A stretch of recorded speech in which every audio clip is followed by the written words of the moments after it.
All right, what's up, y'all? Welcome to episode 22 of A Few Good Mics. Big episode on the way. Back with Mike Walter and Garb as usual. Missing Nate though. Hey, what's up, guys? What's the deal with Nate? We rescheduled the last 2 days to make sure he can fit in, and then he just pops out. He hasn't been able to. The guy's unreliable, honestly. I'm voting for a ban again. I mean, skipping this for an important episode for a minor league baseball game, I think. Can we Louisville? Can we do a democracy and vote him for another 2-week ban? I don't know. We'll discuss that later. But it's a big weekend in sports. You guys, we'll get started with the mega fight that happened on Saturday, Conor McGregor versus Floyd Mayweather. Mayweather ended up winning in the 10th round knockout. What were you guys' thoughts on the fight? Well, first off, Technical knockout. Whatever. Yeah. My initial thoughts on it was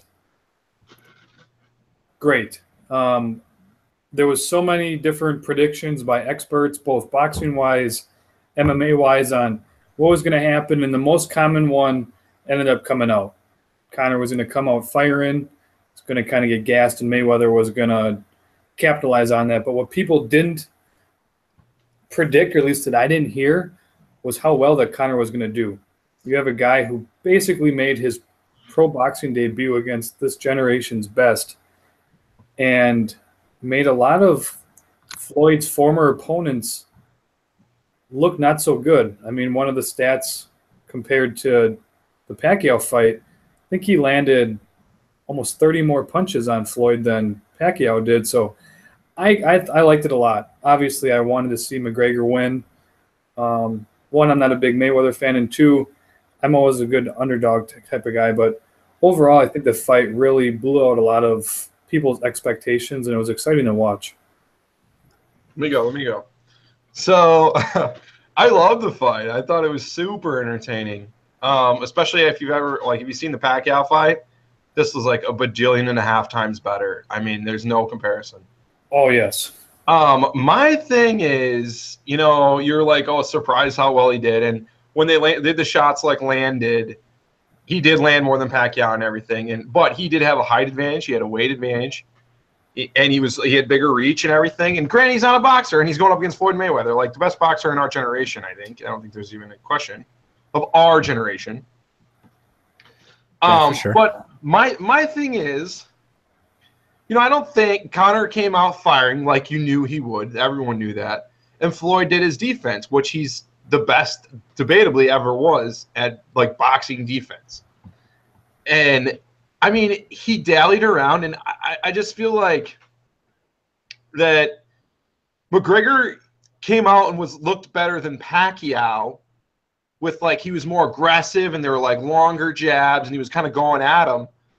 But I mean, as soon as Floyd wanted to fight and Floyd wanted to attack, the fight was over. And Floyd's 40, 2 years retired. Not in his boxing mechanics at all. I mean, as far as if you're an actual boxing lover, not to say I am. I don't know anything about boxing for the most part. I've watched 3 fights. So, but I think that Floyd. I had read an article that said that any other boxer that boxed that night would have beat Floyd. I think it's because McGregor was so bad. Not to discredit him. He's just, when is the last time you had an athlete? Michael Jordan didn't do well at baseball. I mean, he did all right, but he didn't make it to the MLB. When's the last time an athlete did that? They just had that guy from Australia come to play actual football here. It's very hard to do something that you know how to do in the mechanics and the muscle memory that you know how to do and just change it to another sport. And then go up against the best there ever was is not ever was best in a long time, especially defensively, is that's a tall task. I think that McGregor did better than people thought, but for people to say he lasted till round 8, Floyd wanted to give the people what he wanted. like a fight, and I see you typing about Tebow over there, and it's hard to keep a train of thought going with that. He obviously switched and was successful at everything he's done. But I mean, I think when Floyd wanted that fight to be over, like, and I don't know how Conor got tired. Like, I mean, he's 10 years younger, more in shape, and if you're preparing to box, like you're prepping for a year, 6 months, how are you tired? Like after round 8, to the point where you can't even hold your hands up. You're not. There's no defense.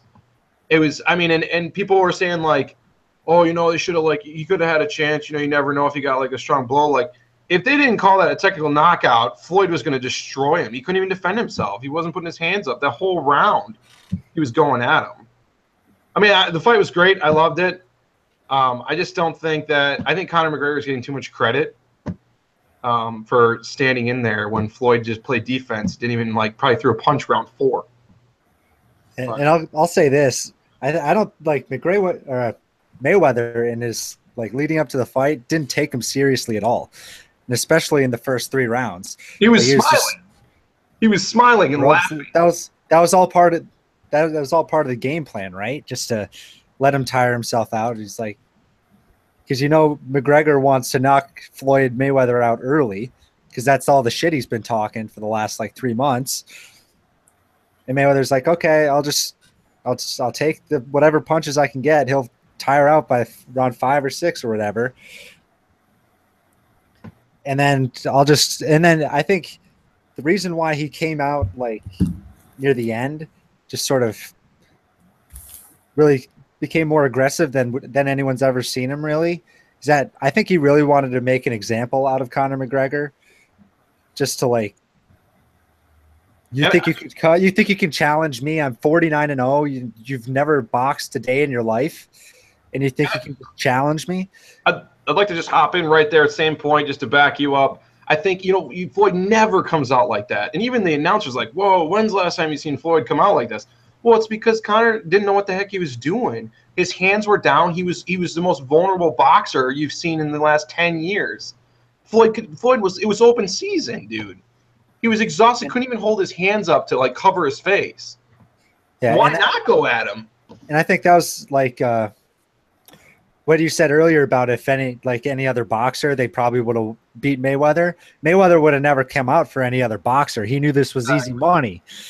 He was going to make an easy $300 million, and that's what he did. One of the most like calculated boxers as far as like outside the ring ever. Like he didn't fight Pacquiao in his prime, in my opinion, and it was all strategy. 1, for money, and 2, to get them when they're not like in their prime so you can keep your record. Yeah, exactly. I mean, he's a very smart guy. Don't let him fool you. All right, Garb, you promised a rebuttal. Let's go. All right, so a few things I want to spit out here. 1, you're talking about the whole idea of him getting tired out and he's been training. Floyd's been boxing since he was a teenager. This is the thing he's been doing his whole life. MMA fighting and boxing are completely 2 different styles of aerobatic conditioning. Yes, or aerobatic, whatever the word is. Yes, you can train for it, but when you got a guy who's been doing it his whole life, he knows ways to keep his composure, how to fight a style that's less exhausting. Yeah, I give him credit for going into an environment, being McGregor, that he's not familiar with against someone who's been doing it his whole life. And I know it's not a fair reversal, but you put Floyd in the octagon, he doesn't last 1 round. Now, I know that's a completely different idea and a completely different match, but you take into consideration the round difference. Boxing is 12 rounds at 3 minutes with, what is that, like a 1-minute break in between. MMA, and you're constantly moving. You're moving back and forth, throwing punches, jabbing. Where in MMA, it's 5-minute rounds, and there's a lot of backing away, kind of more or less stancing. And once you get someone on the ground, if you're the aggressor, that is a huge time frame for you to be able to gain your conditioning, gain your level back. It's more or less a time for you to kind of relax, or obviously you're in control of the other person, but it's definitely a break on you. So I think that's one thing to bring into the fact of that. Now, talking about Floyd being coming out of retirement. It makes sense. I mean, for Conor, I wouldn't be surprised if deep down this was a money-making thing. I mean, I saw a stat that his net worth going into the fight was $35 million. His take-home here was over 100 easily. I mean, if anything, the guy walked away just smart because of the money he took out of it. See, and that's the same thing with like what we were saying about Mayweather too, is like McGregor is a pretty good marketer too, especially for himself. And he just finessed everybody into thinking that, oh, he's got a chance. And I don't think like he's a ultimate trash talker, say what you want, but I think he knew that he was going in there for the money too, just like Mayweather was. And one thing, and I tweeted this out Saturday after the fight, one thing I like about Conor, that guy will mouth off to anybody about everything and anything. And it don't matter what he says or what he does, but what are you sighing about there? You're killing me. And they're going to be like, yeah, but he went up and he respected him. And, you know, they want to blah, blah, blah, blah. He just got his ass whooped. Got his ass whooped. What is he going to – how can you talk shit after that? He's got no choice but to go up and be – There are so many people that could have went on after that and made excuses and blah, blah, blah.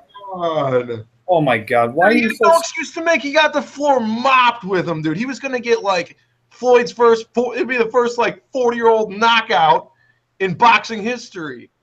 What are you going to say to that? The guy's 10 years old. They're 2 years out of retirement.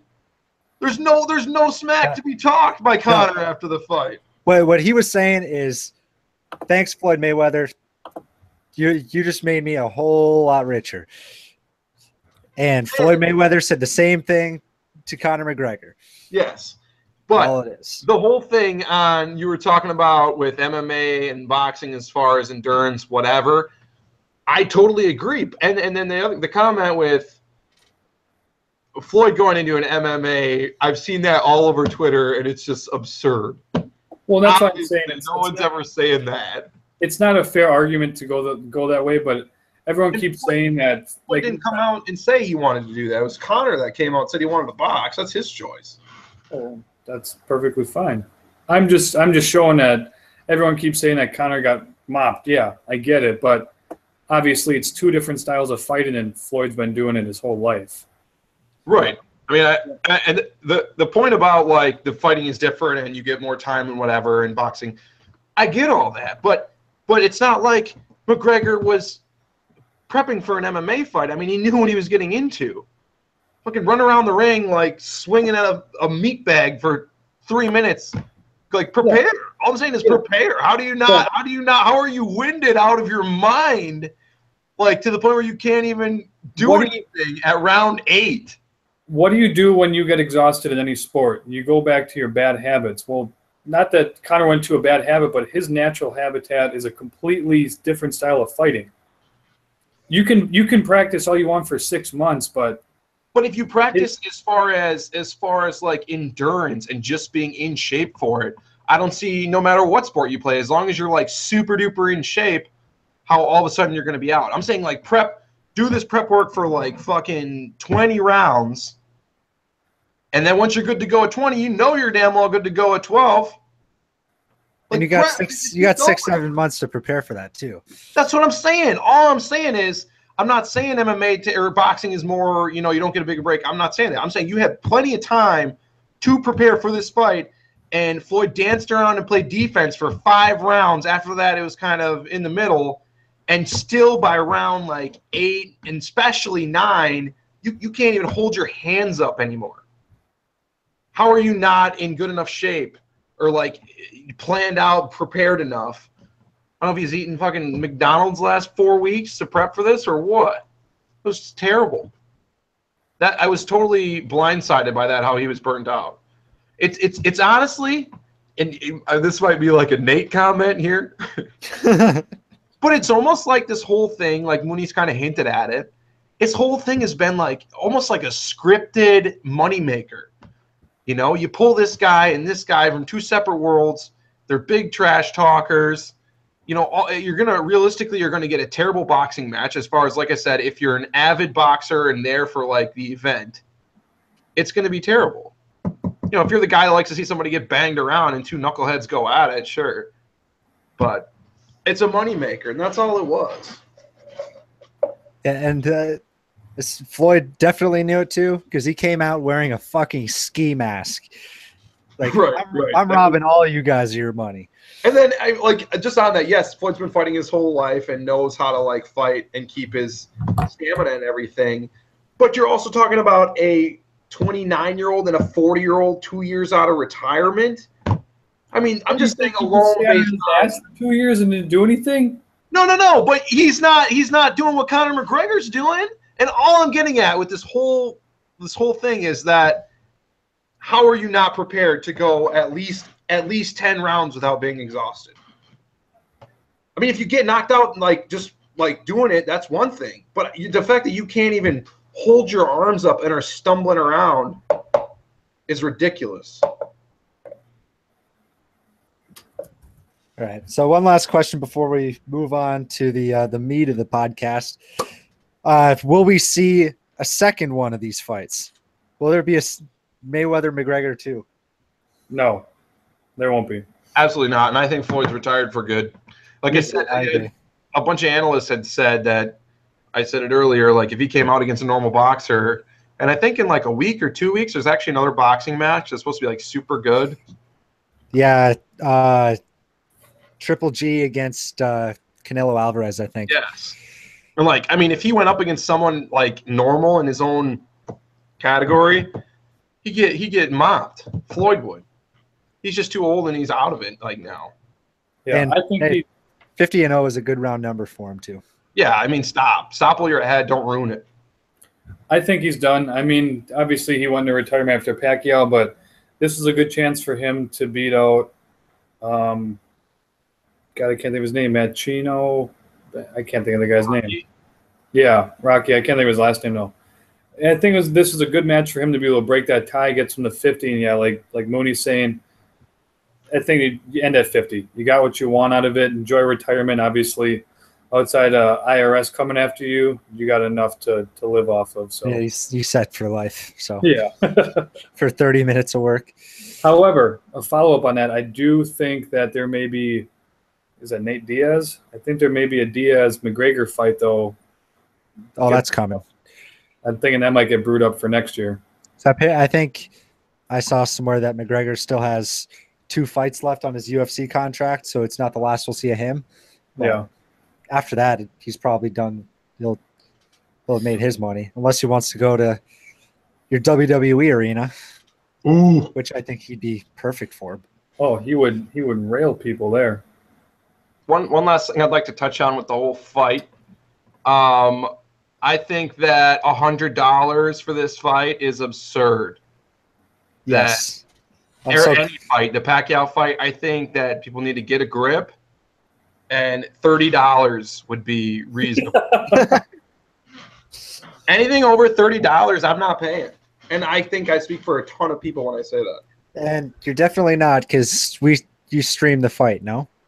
Yeah, I streamed it. Yeah, I think we all streamed it.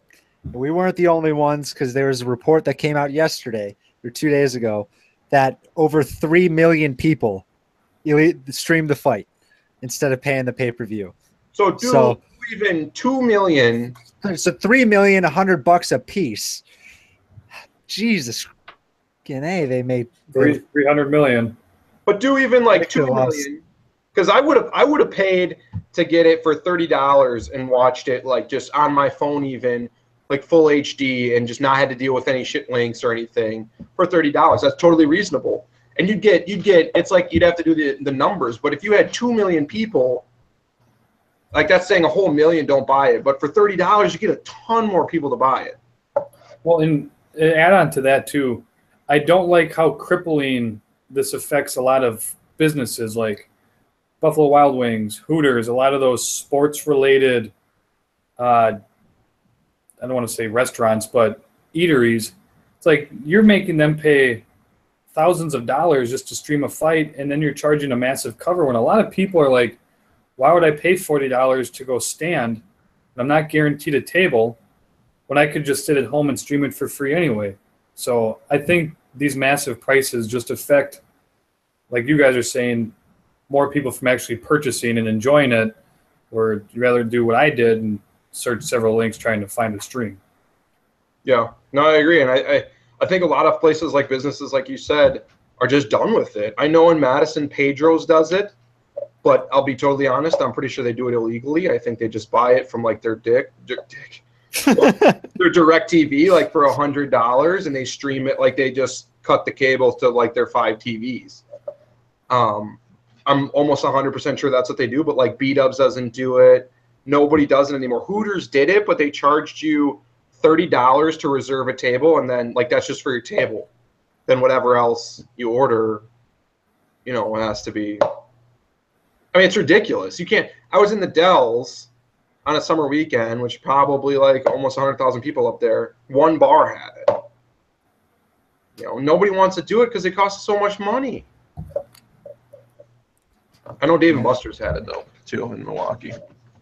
I hear you.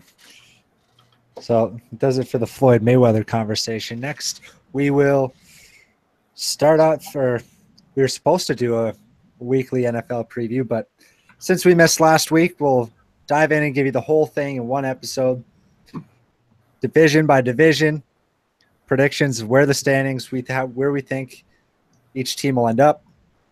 If we want to toss out the records we had, we don't have to, but if you want to, feel free. So we'll start off with the AFC North. Who wants to start with how they think that will go? I'll go. You said AFC North, correct? AFC North, that's right. AFC North. I feel pretty solid about my prediction for the AFC North. I have the Steelers at 13-3, leading that division, followed by the Bengals at 12-4, Ravens at 7-9, and Browns at 1-15, which I realize is pretty low, but I don't think it'll be give or take with that 4 games. I don't think it'll be too far off. All right. Any more reasons why you put them in that order? I mean, Steelers, I think everybody's going to be high on. There's so many weapons there, and I think their defense has only gotten better. The Bengals, I like Joe Mixon there, tied with those other running backs. Even though like Hill and Gio aren't like as hyped as they have been in the past. I mean, that's really if you get them all to have good years, that's a 3-headed monster back there, which is just going to help Andy Dalton now, who's continually gets better every year. I mean, AJ Green there. It's hard to go against them. As far as that division goes, I don't think the Ravens really have much going on at all, and the Browns are just a young team developing. Could have a better year than I have them at, but I don't think they're going to be top 2 or in the division or anything. Yeah, I'll go next on the AFC North. I got the Steelers at 12-4. Think their defense got better. The Steelers usually they go and lose a couple games that they shouldn't, especially on the road. They don't play that well. Ben Roethlisberger doesn't. I think the guy that you need to watch out for the Steelers, I think TJ Watt's going to have a good year, especially in a rotation with James Harrison as a pass rusher. I think they'll be good. I got the Bengals finishing second there at 8-8. I think they're not as good on defense as they were. They're good solid on defense, but they lost some players and they lost a couple longtime offensive linemen, Pro Bowlers, and they didn't replace them with that good of talent, I don't think. And then, so I think it could be hard for them at times, and their running game won't be as good as as most people think it might be. They got the Ravens next at 5-11. They have so many injuries right now, especially with their most important guy, Joe Flacco. We don't know when he's coming back, and even then, their offensive line isn't great. They don't have much of a running game, and their defense isn't what we've been expecting the last few years, especially since Ray Lewis and that Ned Reed were left. And I got the Browns at 4-12.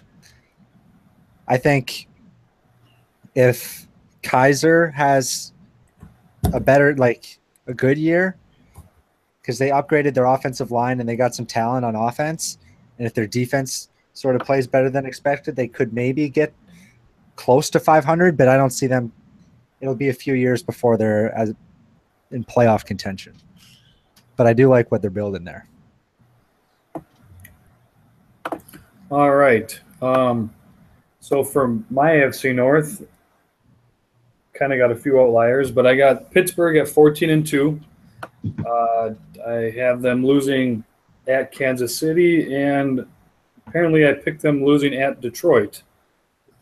I do have them beating Green Bay this year. I'm thinking that Green Bay going to Heinz Field is just going to be a tall task for them. I mean, obviously you never know what happens in Week 12, but I think Pittsburgh is going to be coming off. Obviously, they had a good year last year. I think they're just going to continue to build on it. I got Cincinnati at 8-8, Cleveland at 7-9. I think with the announcement of Kaiser, being the starting quarterback there, I think it gives them potential. Obviously, I don't think they're going to do as well as 7-9, but I do think that Cleveland's looking at a turnaround year. And even though I don't care about the city of Cleveland much, I hope that at least the team can find something positive. And then I got Baltimore pulling in at 1-15, which, reviewing back, I'm not sure why, but I mean, kind of looking at the schedule, I mean, they play some decent teams and they got some injuries.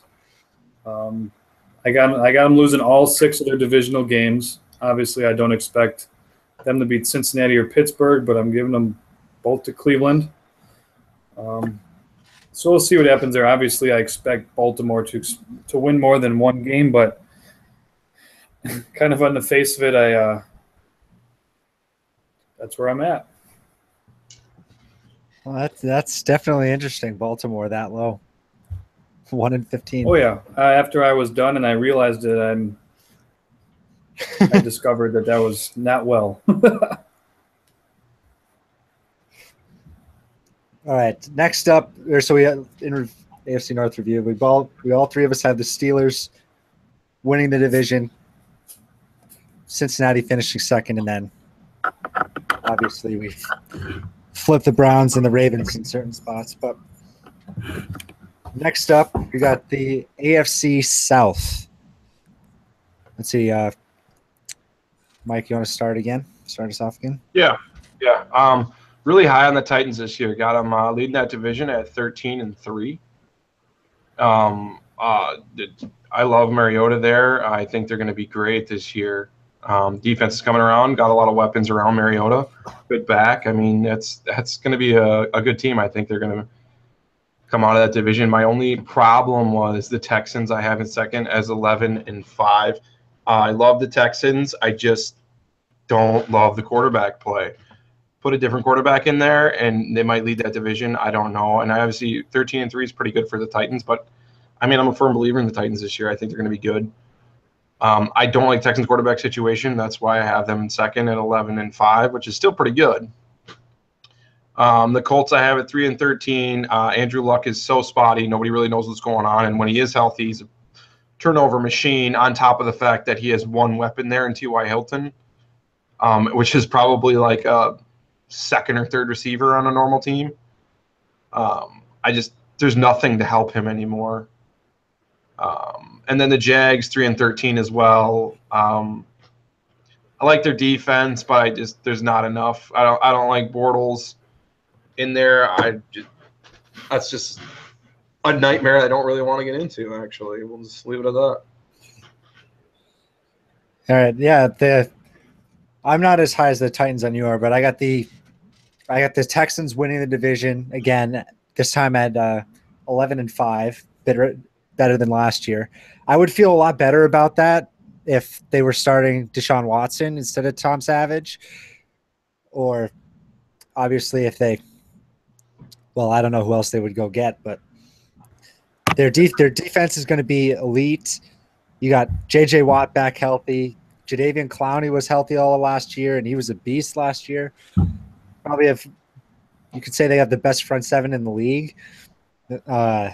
And yeah, they lost a good cornerback, but that was about it. And then offense, I mean, anything's better than Brock Osweiler at quarterback, so they would probably just improve on that front.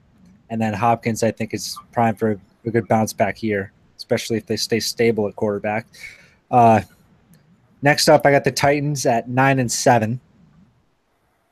I like Mariota, but I don't think the heavy running game that Mike Mularkey did last year is like real sustainable. I think that Mariota was good, especially for a good stretch last year, and he's got to take it up to the next level if they want to be if they're going to be a playoff team. And I would have them battling for a wild card spot if that was the case. Next up, I got the Colts at 6-10. They haven't done anything to upgrade their offensive line. Their best running back is still Frank Gore, and their defense isn't going to be good. It's going to be very average, below average. And you don't know when Andrew Luck's going to start the year. I mean, he could end up on the PUP list, miss the first 6 weeks, or he still hasn't practiced yet this offseason. So even they'll be off to a rough start, and I don't know. And when he comes back, no one knows how healthy he's going to end up being. Or who he's going to throw the ball to. Yeah, exactly. And then, of course, the Jaguars, I would be generous to say that they're a bit generous giving them 4 wins. I think they spent a lot of money on their defense. They've got 2 stud receivers, but their offensive line is horrible, and they have 2 garbage options at quarterback. I would, if they went out and, like, I think this might have been the name that you threw out there when I was talking about Houston. I couldn't catch it that well, but if they went out and got a guy like Kaepernick just to give it a shot, because they've got a win now type defense. What more do you have to lose? And that's how I got the AFC South. All right. So out of all my predictions, AFC South is by far my closest, with first, second, and third all within 2 games. I got Houston taking it at 9-7. I think their defense is going to be able to help them out in a lot of games, but I think until they can figure out what they're doing with their quarterback, I think it's going to create problems for them throughout the season. Because I predict by the end of the year that at some point Watson will take over. I don't know if Savage is just supposed to take a few games to allow Deshaun to figure out regular season play style or what, but I expect Watson to be starting by at least week 8. And I think with that confusion, it's going to affect them. I do have Tennessee following up at 8-8. I think Mariota's primed to do a good year there with them. But Tennessee is, to me, it's very hit and miss. This whole division is very hit and miss, where Tennessee could light it up one week and then drop the bomb. Last year they really blew up against Green Bay, but they never really had any other games where they did that well. Granted, I think our defense really was the key factor in that, but I think that Tennessee and Houston are going to be the ones to duke it out for the division. I have Jacksonville followed up there at 7-9. I think their defense, same with Houston, is going to carry them a lot, but it's the same issue with the quarterback. It's almost the same argument with Houston. They don't have any long-term option, and they're going to lose a lot of those close games, I think, towards the end of the season. And then Indianapolis, I got a 5-11. I still think Andrew Luck is good. I think he's a great quarterback option, but I don't really feel like he has any help with them in the backfield, and I don't think the defense is really going to be helpful to him. It's going to put a lot of pressure on him. I just don't think that he's going to be able to close out a lot of games. And I think with the loss of Pat McAfee, they're not going to have a good punting game, and field position is going to be a huge loss for them. Yeah, the big loss of Pat McAfee.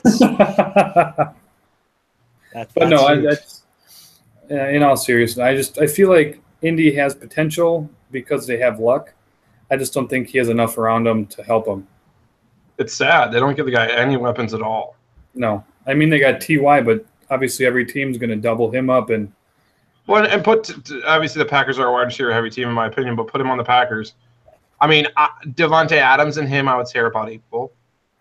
Well, yeah. I mean, I guess T.Y., it's not like he's a top 5 type of guy, but he's definitely their number 1. And once you take him out, there really isn't much left. And to back him up in the backfield, Frank Gore at the age of he's like 5 million years old. like, come on, you can't draft anyone better than that.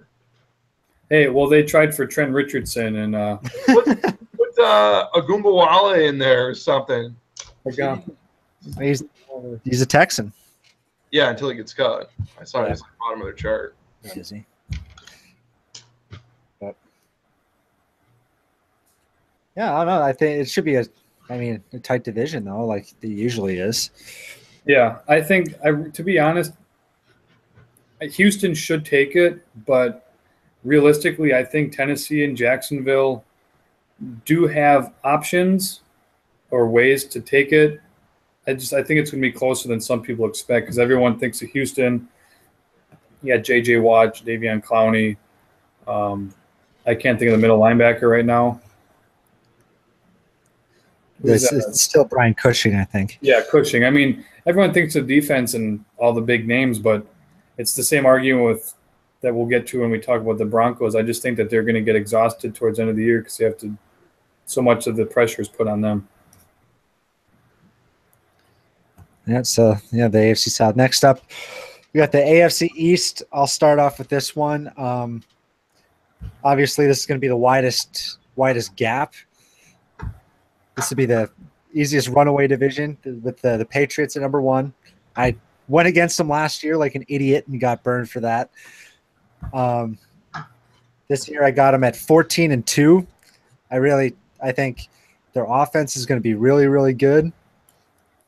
And adding Brandon Cooks, and you get Gronk back, traded for Dwayne Allen, and I mean, sure they lost Julian Edelman, but they're always plugging and playing different guys, so they should be able to find a worthy replacement for him. Someone will step up, and yeah, they got 3 pretty good running backs with Super Bowl MVP James White, should have been. And and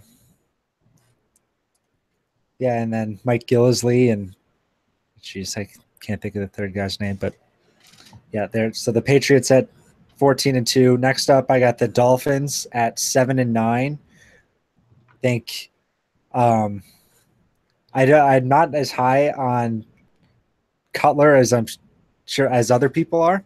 I mean, he's a fine replacement option, but I've never been a fan of Jay Cutler. I don't think they're a playoff team with him at the quarterback spot.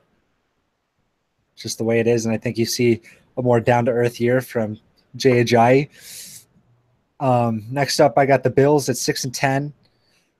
They got some pieces. I mean, they got LaShawn McCoy. They got a decent defense, and then they should be more disciplined last year, I guess, than without replacing Rex Ryan. But the way they've been selling off pieces too, I can't be sure that Tyrod Taylor and LaShawn McCoy will end the year on Buffalo. So that could end up going down. And then last and definitely least, I've got the Jets at 1-15. Oh, come on! I think 1-15, and their defense is okay. Their secondary is horrible. Decent front seven. Their offense could be historically bad, like terrible, like worst ever in league history. So, starting Josh McCown and Christian Hackenberg's been trash, and then Bryce Petty, like really, and they don't have their number 1 receiver is out for the year, and even then he would be a number 3 on any other team. And their old to okay running back is up for trade right now. Yeah, Matt Forte was just put on the block today. God, they're definitely prime 0-16 candidate. So, and I will transition then if you're done. I am done. Take the floor. And I will start from the bottom. I got the Jets defeated at 0-16. I don't think that's unreasonable at all. like we just talked about. I don't think there's a weapon on their offense, frankly. And then going up from there, I have the Dolphins at 2-14, which is pretty low. I think that's a pretty talented team, and I think Jay Cutler is pretty good. I don't know. That's pretty low. I should probably have adjusted that, but didn't. So, Bills at 8-8. Like to see that I'm higher on Tyrod than Mooney is. That makes me happy. Yeah, apparently you think he's trash, but they're going to be 8-8. Hey, I'm proud of you, buddy. I'm proud of you. I think they'll be okay. 8-8, about where they'll sit, I think. And then Pat's obviously leading that division. It doesn't matter who gets hurt there. They're going to come out of that division and probably be the number 1 seed. So, as long as they got Belichick and Brady, right? Yeah, not a whole lot to say about that division when it's so spread out like that. Agreed. All right, Garb, we set it up for you. Yeah, I know you did. So as you guys were talking about the Jets, I was looking at my record, and I had just made a change because I realized I made a bonehead pick. It may not be allowed, but I did it anyway. You had them coming out of the division, didn't you? Winning it. No, not. So I had the Jets at 3-13 until I realized I had them beating the Broncos. So I quickly changed that because I don't believe that's going to happen. So I got the Jets at 2-14. I don't expect them to go defeated. I do have them beating the Bills. So I think that'll be a classic game right there. And it's a Thursday night game, so I'm excited for that. A color rush game. All blue versus all green. Following that up, I got Buffalo at a 3-13. Pulling a win over the Jets in week 1. And don't really expect much out of either of those teams. I think they're just there to level out Brady and the Patriots. Miami, I got at 9-7.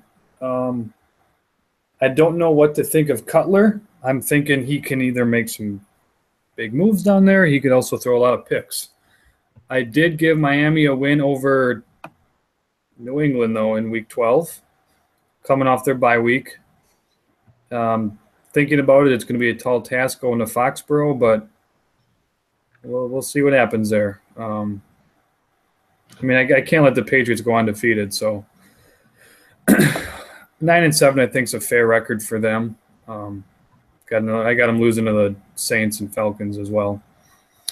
And then I have New England at 11-5.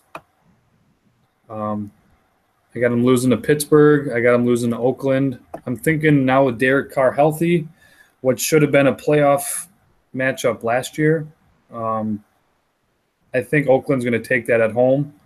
Like I said, I had Miami stealing the win there. I don't know, looking at the season, I know Belichick and Brady always find a way to win and figure it out. I'm just thinking that maybe this year they might have a little struggle against some teams. I got them dropping to Carolina. We'll see. I mean, every year you know that team's going to win the division by default, but I'm expecting a few hiccups in here, especially I think, they can fill in the void of Edelman being gone, but he's such a clutch receiver in those third and shorts or just need a playmaking ability.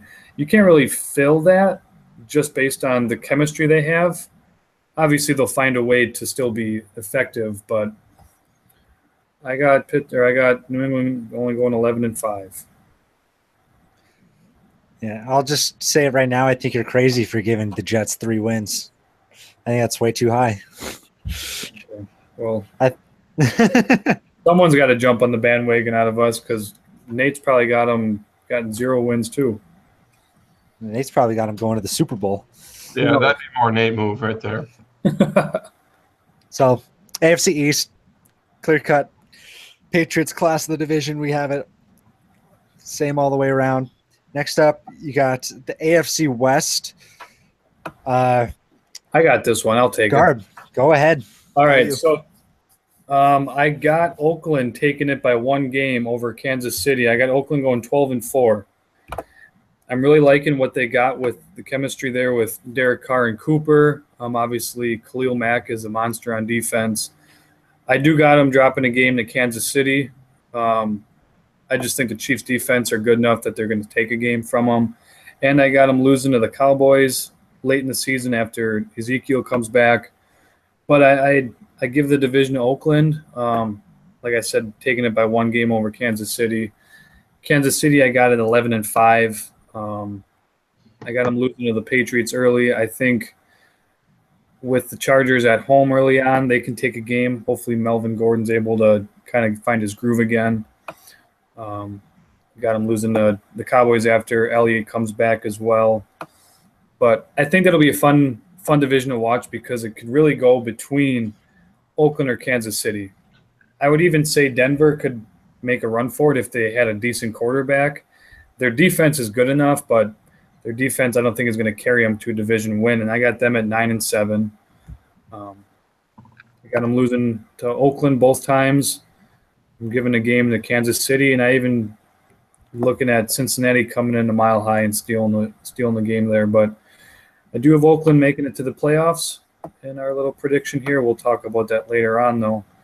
I think it'll be exciting to see what the defense is able to do, but I just don't know how much they can do with that. I know Mike has a lot to say about the defense, so I'll let him talk about it. But I think it'll be a fun division to watch. I do have the Chargers finishing out at 6-10. I've never been a big fan of Rivers. Obviously, the guy's decent at what he does. He's a professional quarterback, but I don't know if he's going to be able to do that much. Melvin Gordon, I think, is still figuring his groove. He's a good running back. Obviously, he's great at what he does. I think it's his just figuring out what he needs to do. But I got them losing both games to Oakland, which is to me is fair. I got an upset going to the Jets because Jets will go 3-13. I got Philly going out there and taking a win. Obviously, we'll do AFC next, but I don't know. It'll be an interesting division. I mean, obviously, the Chargers could do much better than that, but I just don't know if their defense is going to be able to compensate. All right, I'll go next on the West. I think we're pretty close on the top, at least. I got the Raiders at 13-3. Their defense really didn't perform up to expectation last year, but because I think most people had them like they should have been near the top of the league, and they weren't. But I think if they play at that level this year, then they should be just fine. The offense will be explosive. Love the addition of Marshawn Lynch. I think they have a great offensive line, and then with Cooper and Crabtree like in the passing game, Marshawn Lynch should have a good year. Next, I got the Chiefs at 11-5. Their defense again going to be really good. Even with the loss of Spencer Ware, I think they'll still be fine. I think Kareem Hunt will be just fine. And they got Charkandrick West, who's still pretty decent too. I'm really I wish they had another receiver instead of just Tyreek Hill and Travis Kelce.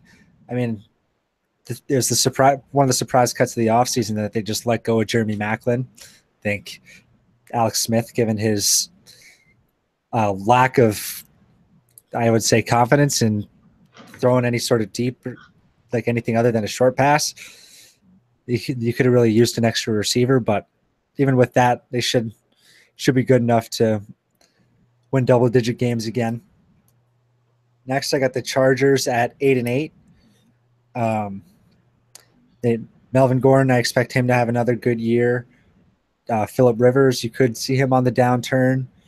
I mean, obviously, Keenan Allen, you got to wonder if he's going to be healthy. But I do like their defense too, with Joey Bosa and Melvin Ingram as the pass rushers. So, and then last, I've got the Denver Broncos at 6-10. I think, like Garb said, their defense is going to be really good, but as they have been the last 3-4 years. But I think their offense is just going to struggle to put up points.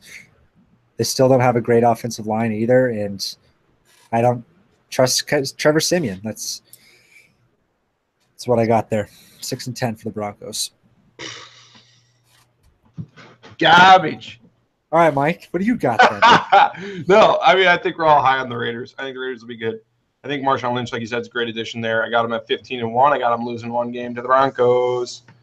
But here's the thing with the Raiders. I think Marshawn Lynch is going to be huge there. I don't think he's going to be like an every down back. But I also don't think he's like a guy that's going to age. Like when Marshawn Lynch is going to come in, I think he's still going to truck people and still going to throw people to the side. Because I don't think he would have came back if that wasn't the case. Right. I think he's going to be huge there. And Derek Carr's obviously going to be great. That defense is coming around. I got him at 15-1. Now I got him as number 1 seed in the AFC. Really high on the Raiders.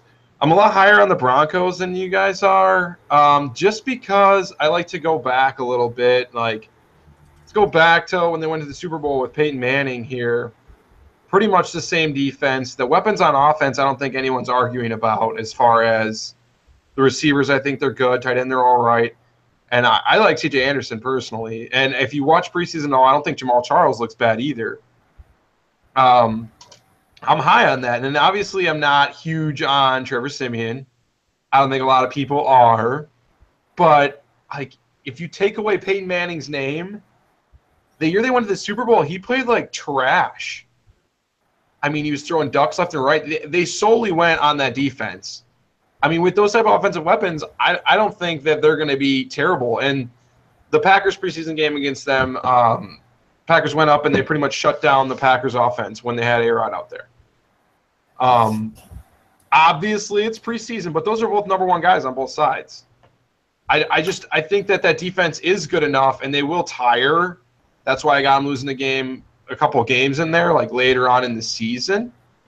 But I don't know. I don't think you need a good quarterback in that system because the defense is so good and the weapons are so good on offense that I think Trevor Siemian can get it done and go 12-4 there. I don't think that's that crazy. I think they're pretty good. Same as Mooney. I have the Chargers at 8-8. Rivers is another year older. Melvin Gordon's good. Just some gaps on their team as a whole, but a solid 8-8. I think that's fair. Chiefs I got pretty low, 4-12. I think Andy Reid can turn water into wine. As far as how he got them to be so good last year, I don't really understand it. I think their defense is good, but I don't know how they continually win games without using wide receivers. It's kind of a miracle to me. Yeah. And I don't think that's going to play out forever. I don't like Alex Smith. I mean, he's getting the job done all right, but I got him lower than they probably should be at 12-4. Probably not fair, but that's where I got him. If they're that bad, when do they make the 12-4, 4-12, I'm sorry. Did they make the switch to Patrick Mahomes then sometime during the year? I'd like to see it. I don't like Alex Smith. No, I agree. I'm with you. Could he get them to the playoffs? Absolutely he could. I don't think he's going to win you a Super Bowl, and he's not a flashy guy to watch. If you're a fan, you don't want to watch Alex Smith hand the ball off and dump it off to his tight end. Yeah, my opinion of him has been pretty much the same for the last few years. It's like he's solid enough where you can win games with him, but like he's not going to be the reason why you win. It's because they had the running game in that defense. I mean, if they had, I think eventually, if Mahomes had the same sort of experience, he could probably be that much better, but that's a different subject. All right, so did we all talk about the AFC West? I forgot if Garb did. We did, yeah. All right, so we'll get to the AFC playoff standings later. We'll go next, start off the NFC with the NFC North. Either of you guys want to take the reins there? I'll take it. We got the Packers on top of that division at 14-2. I have the Packers losing in week 2 to the Falcons, and I have the Packers losing at home in week 13 to Tampa Bay. I think the Packers will have a good year this year. What? Tampa Bay? I don't want to jump the gun here, but I have Tampa Bay pretty high. I love Jameis down there. I like the way the defense is coming around, and I'll get into that next division. Yeah, but yeah, that's fine. those are my two losses for the Packers. I got the Vikings probably a little bit lower than they should be at 6-10, but I don't like the quarterback situation there. I don't like Sam Bradford, and I don't think he's going to win them games. The Lions I probably have lower than they should be too. I got them at 5-11. Not real high on the Lions. I do think they stacked their line a little bit and got a couple like TJ Lang there and got a little bit better there. Matt Stafford just got that huge contract, and I deserving or not, I personally don't think he's that deserving of it, but I do think he's a good quarterback. I like him, but I don't think they have enough weapons for him to even be a playoff team. Frankly, I just don't think the weapons are there on offense. But that's just my opinion. Bears, I'm going with Trubinsky here, 3-13. I don't think that's crazy. I just think he's young and learning. Could go all the way up to 6 wins, but still at the bottom of the division. Yeah, I'll go next year. Same as you. I got the Packers at 14-12 or 14-2, 14-12. The two losses I have for them, I have them losing to the Falcons week 2, and I've got them losing on the road in Pittsburgh. And I'm pretty sure, Garb, you had that too. Yep. Yeah, I think their offense is going to be explosive. I think the additions of Martellus Bennett and even Lance Kendricks to play both in the passing and run game is huge. I think Ty Montgomery is going to have a good year, even sure as wide receiver to running back, but he was still pretty good as a running back last year. I think the defense will be better. I mean, they have to be better than last year, you'd think. But really, that's all dependent on if the addition of Devon House and Kevin King are as good as you'd think they could be. Next, I've got but either way, they're going to run away with the division. Next, I got the Lions at 8-8. Like Mike said, I think Stafford's okay. I think I'm not a fan of their weapons either, and I think their defense is average at best, and they don't have good running backs either. I think, but they always seem to hover around 500, so I think they'll do that again. Next, I've got the Vikings at 7-9. And yeah, like I said, I don't like Sam Bradford either. The wide receivers are okay. I like Stephon Diggs, and their defense is okay, or is pretty solid. But Sam Bradford, he's never led his team to an above 500 record. Never, ever, ever. Don't see that changing. Sorry, I think the book's written on him. And the Bears, I don't think if they go with Glennon or Trubisky, they're going to be really bad. They just lost their number 1 receiver, and I have them at 2-14. I think they'll be picking at near the very top of the draft. All right. So I got Green Bay at 12-4. As you guys do, I have them losing week 2 at Atlanta. I have them losing at home in week 7 against New Orleans. I just have this feeling that Drew Brees is going to come in and he's going to be hot, and our defense is just going to be playing catch up with him all game, and it's not going to look pretty for us with how well he's able to throw the ball. Obviously, they have opportunity to have some run threats, and if they come in with both of that, I think we're screwed. Every year, I am a solid believer that we find a way to look bad against Chicago, so I got us losing at Soldier Field in week 10.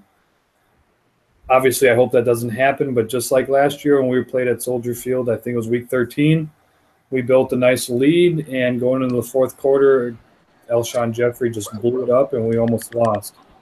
So I'm thinking we're going to play with fire again, and we're going to end up losing that game.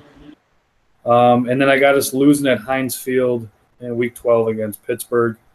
I'm thinking they're just going to be on fire this season, and us going, especially to their stadium, it's going to be a tall task.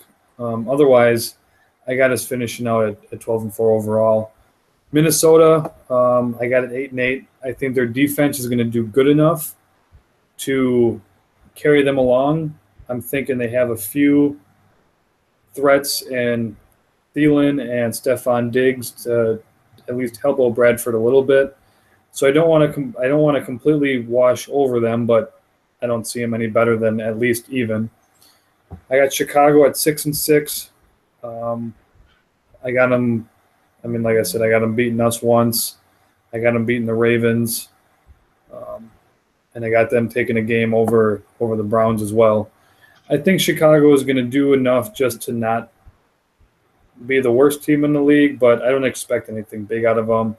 6-10 is a bit tall because they have all of their quarterback discrepancies right now, but at least at minimum, I hope at least at one game between Chicago and Green Bay can at least be decent because I like to think the rivalry still exists. I don't like it when Green Bay goes and just annihilates them where they have in the past. I mean, it's obviously nice as a fan to see us win, but I like to know that the rivalry still means something. And then I got Detroit at 6-10. I just don't know if there's enough threats there to help out Stafford. Obviously, the guy's good, but ever since Megatron left, I mean, realistically, they've just kind of been hanging on, and they get a few good games here, a few good games there. I mean, last year we obviously beat them in Week 17 to take the division, but I still don't really think that they would have even had a position if we wouldn't have went and dropped 4 in a row. I think we kind of gifted them the option of thinking they could win last year. I do have the Lions losing the Green Bay both games. Obviously, that makes sense there. But I do have them beating New Orleans. I got them taking the game over Cleveland and Chicago. So I think some of those lower-level games they can compete with there, but I just don't see much for Chicago or Detroit for the overall season. All right. So with that, we just got a message from our very own Nate Wall wants to be called in. So what he thinks about the NFC North. There we go. All right, Nate, we got Sean. Can you hear us? What's up? So we're talking NFC North while I'm enjoying a baseball game. All right. That's right. What you got? As far as my predictions for the season, I had the Packers at a 12-4 record. I did have them dropping, I think two NFC North games, one to the Lions.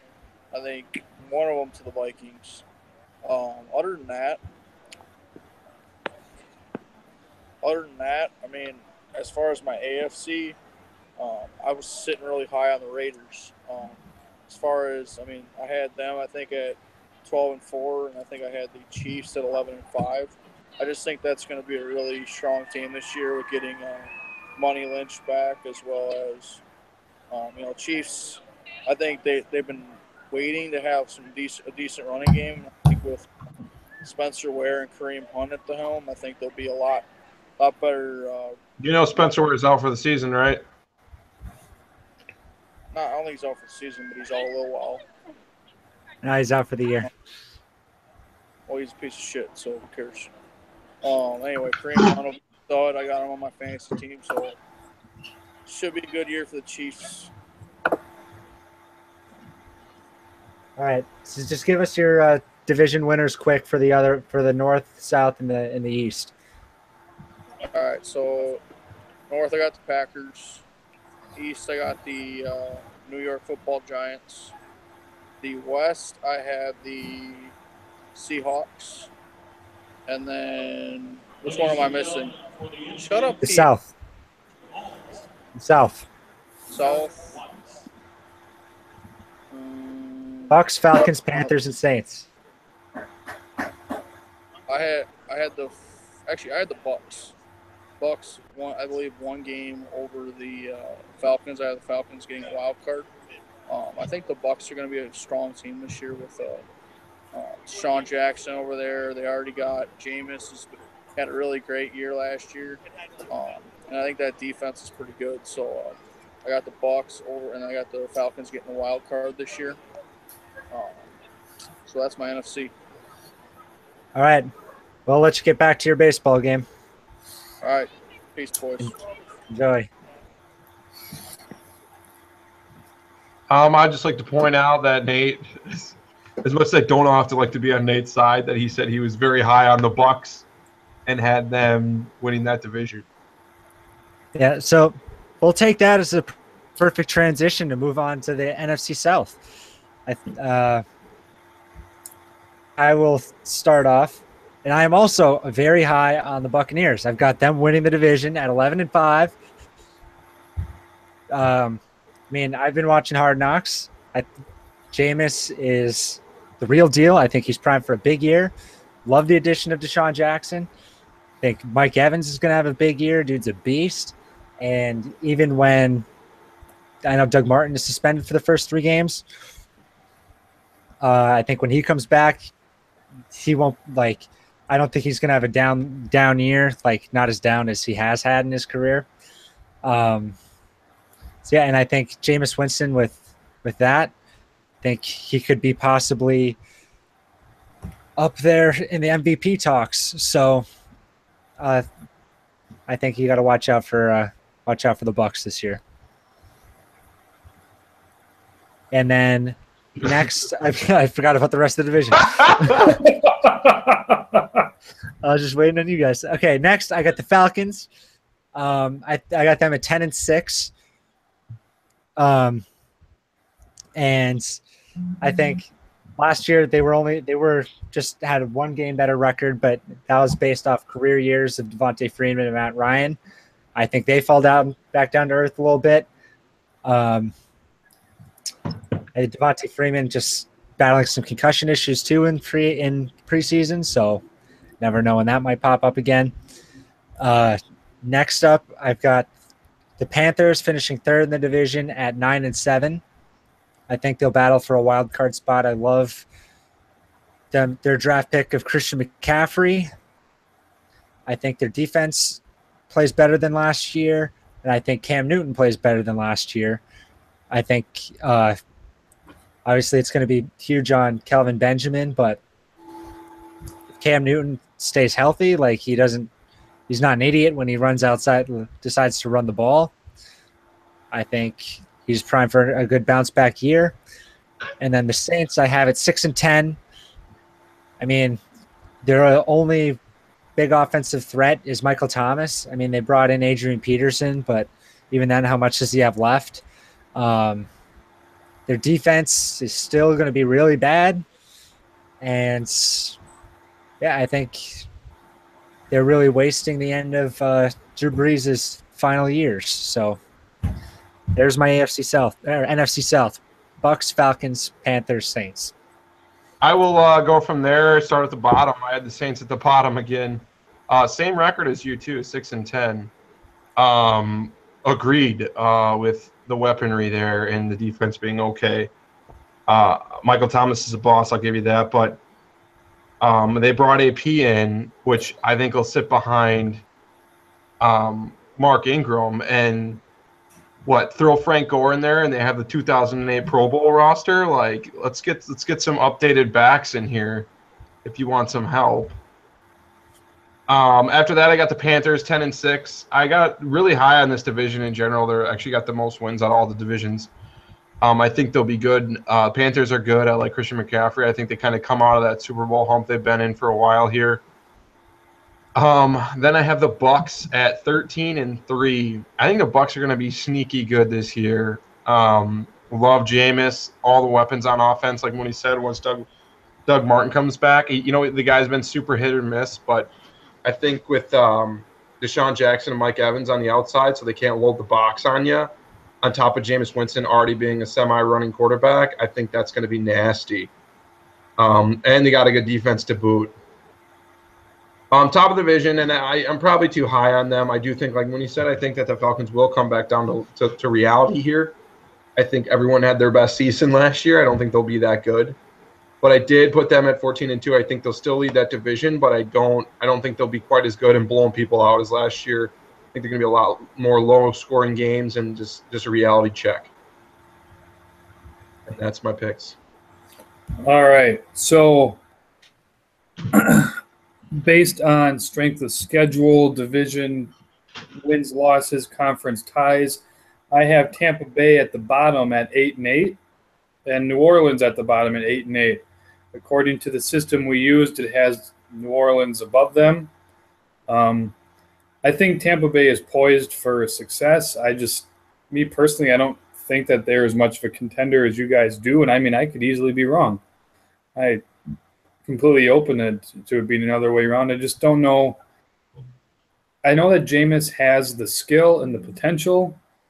I just still haven't seen, in my opinion, the long-term consistency. Now, I know they lost a couple of games last year right in the closing minutes. I just don't know if they're going to come out with that giant breakout year like you guys believe, but hey, prove me wrong. It'd be nice to see Tampa Bay make something. It's been a long time since they've had something to be excited about something. I mean, the last time they were anything was, I think, back in 2003 after Gruden was there. So I'm happy for the city. I mean, they got something brewing, and they're going to be somewhere, if not this year, in the next couple of years. I still have New Orleans at 8-8. I do agree with the whole idea of them kind of wasting out the last few years of Drew Brees, but I think he's still good enough that he can throw the ball. I mean, the guy can get 5,000-yard seasons when he wants to. I do think AP is going to be a big add-on, but like I say every year, AP is so hit and miss. You never know if you're going to get something great or if you're going to get nothing at all. So I think that him and Thomas have a great idea. Is it Michael Thomas? I think they have a great option to do a good committee. They're in the backfield, but, I mean, it's all speculation. I got Carolina at 9-7. Everyone's saying McCaffrey's going to come out and make something. I think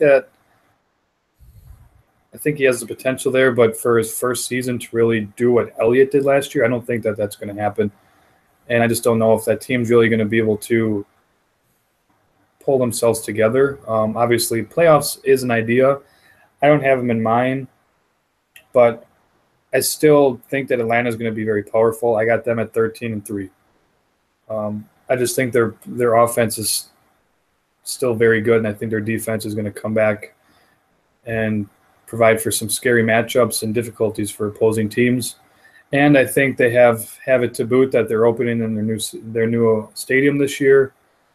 It's exciting for every team to open up in a new place, and I think that's just another add-on for them to continue on with the success they had last year, especially with the haunting defeat in the Super Bowl. I think they're really going to come and try to prove themselves that they belong there and they should have won that game. Not that I believe that that's true or not, but I think that that's going to be their mentality coming in.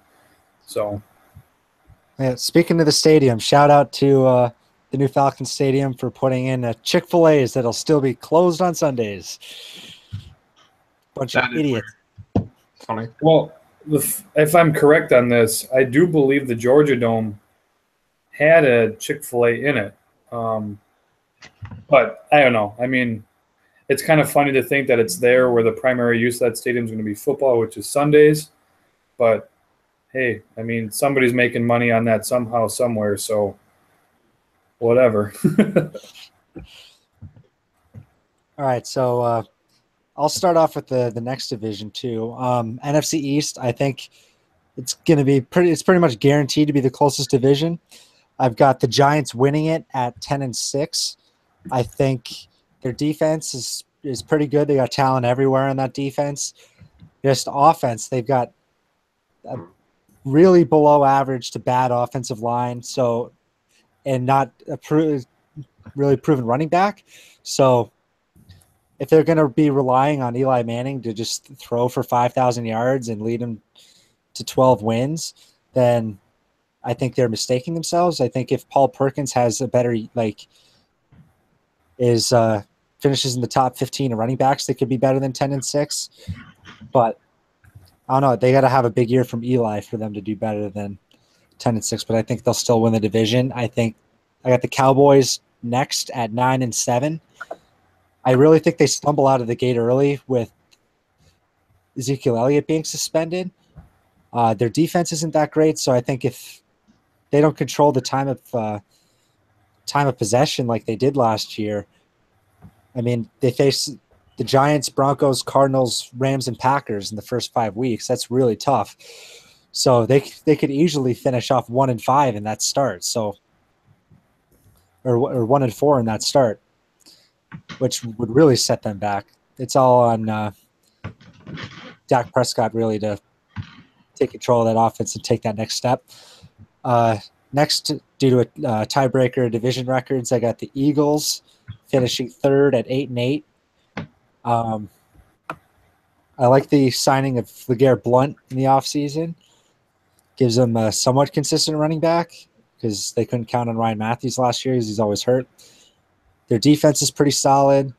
And, I mean, their wide receiver, I mean, the rest of their they got a good offensive line too. So, and if Carson Wentz takes the next step, they could be a wild card team. But they're probably still at least another year off. And then I got the Redskins at 8-8. I don't know. I'm just not the biggest fan of Kirk Cousins. I mean, he's good, but with the rest of the division being so tight, it could really go either way. And I think, I don't know, 8-8, 9-7, 7-9, they'll hover around that area. There you go. There's my NFC East. I know. Oh, go ahead, Garb. All right, I got it. So my NFC is we'll pull up this real quick. I have Dallas taking the division. I have them dropping all 5 games with Elliott being out. And then looking at who they play, I have them winning out the season. I mean, it's kind of a tall order, but when you look at it, the Rams, not too bad. Eagles, not too bad. Redskins, not too bad. Niners, not too bad. I mean, the tough ones that they're going to have, Seattle, Oakland, and I'm thinking Atlanta are going to be their 3 tallest orders. But realistically, when you look at their final or their second part of the season after the bye week, I don't think it's unrealistic that getting Elliott back, being completely rested, I think they got a good shot to run out the rest of the season. And I said this in the podcast a few weeks ago. This division, similar to the AFC South, is so hit and miss. You never know what Kirk Cousins is going to show up on a Sunday. You don't know really what to expect out of Carson Wentz yet because he's only coming into his second year.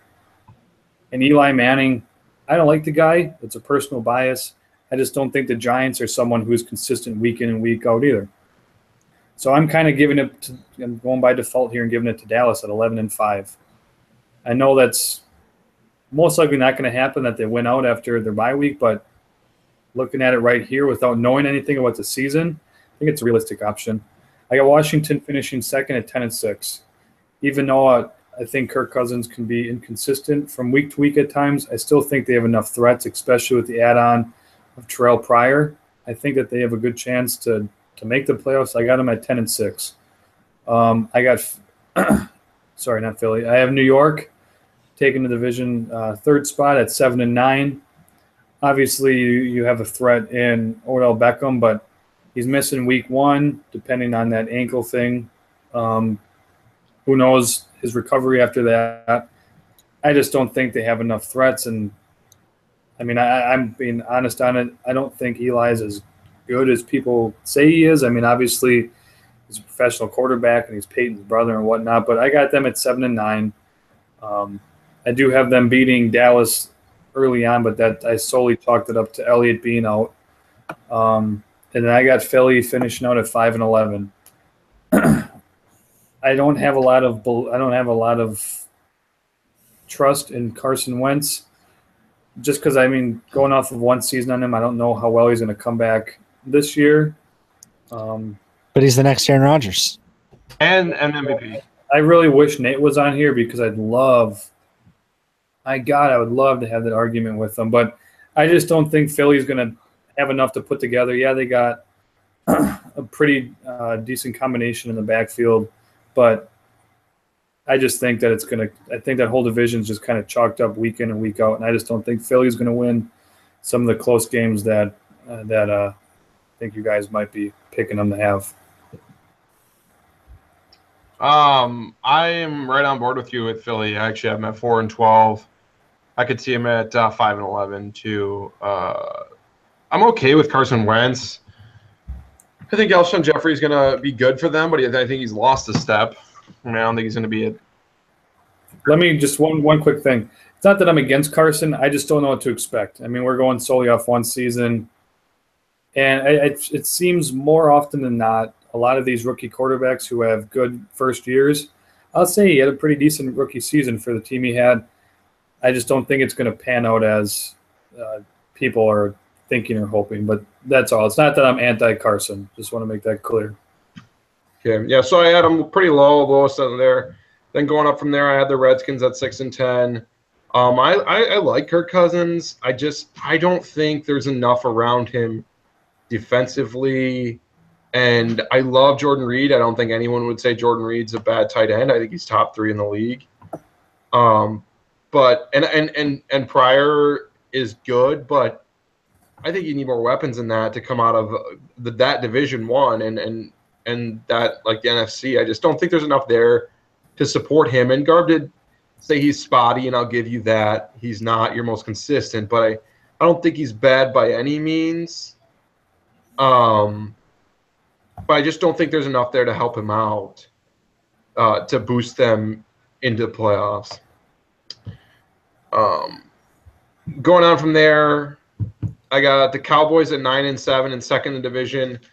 I think the loss of Zeke for 6 games is going to be evident no matter who they play. I think that's huge, and I think you'll really get to see, all those people that were on the Dak Prescott MVP bandwagon and everything last year. Well, this year you'll semi get to see it. I still think the line's so good that Darren McFadden will have good games. But I think you'll really get to see what Dak can actually do with the ball now that he can't hand it off to his workhorse and just run for 120 yards and let him pass to whoever he wants. And I don't think Dak's as good as people think. I think Jason Witten's getting older. I think Dez is good, but, I mean, he's another year older, and he's coming off probably two of his worst, I don't know if I'd say worst, but 2 of his, like, less good years, I guess you'd say. He's not been primed for what seems like a while now. In fantasy drafts, a lot of people have Doug Baldwin going before Dez Bryant. I don't think – I'm not very high on the Cowboys this year. I think Zeke's going to hit them hard. Then leading that division, I got the Giants. I love the Giants. I got them at 12-4. I think that defense is going to be great. Eli's, you like him or not, he seems to always come through when he needs to. And Odell Beckham can catch anything. I don't think he'll be if he's out, it'll be 1 game. Outside of that, I think he'll be fine. And then I like Brandon Marshall with the addition there. I know there's some injuries there too, but I think they're going to be in good shape with that going into the season. Right, and I do have Nate's picks here, and I will read off his NFC East. Let's see this. Actually, I gotta pull it up, but he's got, like he said when he was on, he's got the Giants winning the division at 10-6. He's got the Cowboys finishing second at 9-7. He's got the Eagles finishing third at 9-7. So maybe he isn't high as Carson Wentz as he's led us to believe. We'll see. And then the Redskins fourth at 8-8. So there's Nate's predictions there. We'll move on to the NFC West, the last division we have to give our predictions for. Garb, why don't we start with you? What do you have? How do you have that playing out? So I got San Francisco at 3-13. I think that there's nothing there. At least nothing that's going to be really worthwhile for wins. I do have them pulling a win out over Chicago. More or less, I'm chalking it up to Chicago's lack of playmaking ability in that game. I got them taking a game over the Colts just because I think that game is just going to be a battle of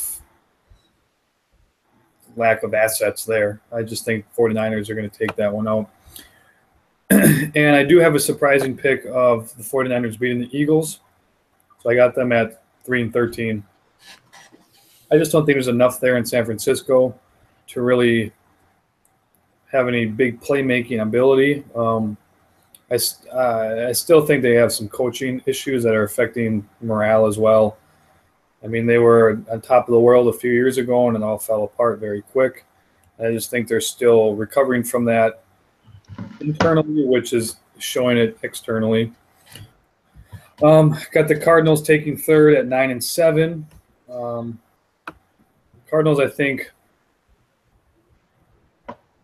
kind of depends, I think, how they play against Seattle this year, if they can really take the division or not. I have them taking one of the games when they play them at home, but it'll be interesting to see. I think even though Carson Palmer is good, I think he's coming towards the end. Reliability is slowly declining.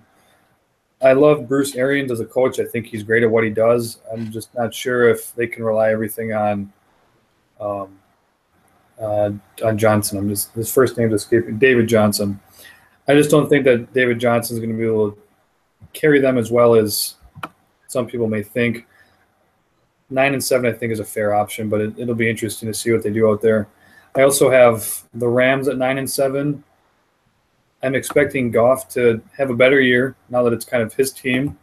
I mean, yeah, he got some starts last year, but it really wasn't his team to take over and work with. And especially with Todd Gurley, I think that'll be a good combo, and with the add-on of Watkins. I think the Rams have options for some flashy excitement, but I still think they're in that rebuilding stage, that they're going to get some good key wins, but they're also going to drop some games. And then I got Seattle taking the division. I only got them at 10-6. I think, honestly, when Marshawn left 2 years ago, that was a huge part of their success. I think their running back options right now is still kind of up in the air. And they don't really have a huge lot of assets for Wilson. I mean, Baldwin's had a few flashy games, and obviously Jimmy Graham is inherently good. But I just don't know how well that defense is going to carry him long term if the offense isn't able to put up big points. Obviously, the defense will pose challenging for several teams to score on. I'm just not sure if the offense is going to be able to put up the points on the board. And to be honest, I don't know if they truly know what they're doing with their running back situation yet. And I got a feeling that whoever starts the season is not going to be their starter by the end. So I think they got some decisions they got to figure out there before they can really put together some concrete wins. I can go. Yeah, sure. NFC West, I got the Niners at the bottom. I don't love Brian Hoyer. I think they got Pierre Garçon as their starting wideout. Just with Marquise Goodwin on their defense, I think I can think of Navarro Bowman, and then that guy they got from Oregon, Buckner. Yeah, DeForest Buckner. Yeah, I mean, just not enough weapons, not enough going on there. I don't see them doing very well. I got them at the bottom. I have them at 1-15. It's probably too low. I think they go all the way up to probably 5 wins max. Just not enough there. The Rams I got coming up third at 4-12. I do like the Rams' chances. If Jared Goff can play well, I like the Rams' chances. Sammy Watkins has a good year and Jared Goff has a good year. That team's in good shape. Like a second in the division good shape, I think. But that's all really dependent on Jared Goff. Because if you can open it up for Todd Gurley at all, I think they'll be in really good shape, and I really like that defense a lot too. But, based on what Goff did last year, I mean, I'm only going off preseason this year. He's been all right, but like last year he was dog shit. So that's what you got to go off of, I guess. Then I got a little bit higher on the Cardinals than Garb was. I got them at 12-4, and I love David Johnson. The guy's a workhorse. Their receivers, I think, are, another year older I keep saying that for some of them, but some of these guys are getting older. Like a year for a guy like Larry Fitzgerald, I feel like is going to be like pretty evident at his age. It's not like he's 25 anymore. But I still think they'll be okay. That defense I like, and the secondary there is good. So I got them at 12-4, and I also have the Seahawks at 12-4. I agree with Garb. I think that Marshawn Lynch was half, if not 3/4 of that offense, and was huge. And the rest of their offense was basically their defense. That's all it was. The only reason I'm so high on them and have them at 12-4 is I think their schedule is pretty gravy. I have them losing to the Packers. And then after that, they play the Niners. I do have them beating the Titans, but listen to this. Niners, Colts, Rams. I have them losing to the Giants. I have them losing to the Texans. And then they play the Redskins. I think they're okay in that division. I don't know what it is about like inside that division, but anybody can beat anybody in that division. And then I have them losing to the Falcons. But then again, they'll play the Niners, Eagles, Jags, Rams, Cowboys. I don't see that schedule being that hard for them, even though I don't think they're as good as they have been in years past. And there is a huge running back situation going on there, but I still think they'll come out on top of the division. All right, see, I got the – well, I'll start from the bottom two, I guess. I'm with you on the Niners. That's a pretty much a total rebuild job there. They said Brian Hoyer, he's an okay backup, but if you're – like Houston was, relying on him to start games, it's not going to work out well for you. Defense, Navarro Bowman is really, like you said, Buckner, those are the only guys you can really name. And they're really young, and it's, like I said, it's a pretty big rebuild job. And offense, they've got, Garcon's okay, but if you're relying on him to be your number one guy, you're not going anywhere on offense either. So I got them at 3-13. Third, I got the Rams at 6-10. Like you guys have said, it's all hinges on Jared Goff, because they got the defense and they've got the weapons on offense with Gurley and Sammy Watkins and even Tavon Austin to a point. But if Jared Goff even proves that he was somewhat worth the number one overall pick, they could contend for a wild card spot. You never know. But I don't see that big of a step coming, and I think it's really going to be a make or break year for this. I guess unfair as it is to say, seeing as how it's his only full season with the new head coaching staff and all that. You gotta wonder. Second, or finishing second, I've got the Cardinals at 7-9. See, I'm not a fan of the Cardinals. Carson Palmer, he really showed his age at the end of last year. I don't think he lasts the full year. The only reason Larry Fitzgerald came back for this year, he was considering a retirement after last year, is because Carson Palmer stayed. So I think this is probably Fitzgerald's last year. They lost some big pieces on defense, like Calais Campbell and then one of their top safeties. So I think their defense takes a step back. So I don't know. I think they're real consistent on offense. Really, they're going to have to really play through David Johnson, which could work, but I don't know. They'll have to get something out of Carson Palmer, and I just don't see it. So I got the Seahawks obviously finishing first. I got it running away with it at 13-3, and they're like you guys said. I agree that like their running game they have questions on, but their defense is still really good. Top 5 in the league, and I think Russell Wilson's probably the most underrated quarterback in the league. And I think because he can make all the throws, he can make plays on the run with his legs, and their wide receivers, although they're not near the top in terms of like the core, they're always undervalued and they put up plays. So, and they got Jimmy Graham, who's a top 5 tight end still.